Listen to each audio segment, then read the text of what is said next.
સુરતના ડિંડોલી વિસ્તારની ઘટના ડિંડોલી વિસ્તારમાં કરાઈ હત્યા। ભૂતકાળમાં કાલુ મર્ડરનો આરોપી ગણેશ વાઘની કરાઈ હત્યા।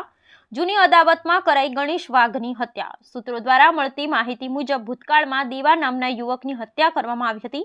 તેની જૂની અદાવત રાખી દીવાના ભાઈએ ગણેશ વાઘની હત્યા કરી હોવાની આશંકા વ્યક્ત કરાઈ।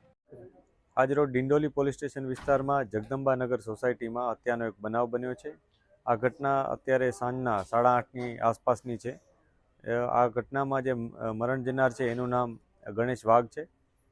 એમાં એના મિત્રો સાથે બેસેલ હોવાની પ્રાઇમરી ઇન્ફોર્મેશન છે, પરંતુ આ ઘટના એમાં મિત્રોમાંથી કોઈએ કરી છે અથવા અન્ય કોઈ કરી છે એની તપાસ અત્યારે ચાલુ છે।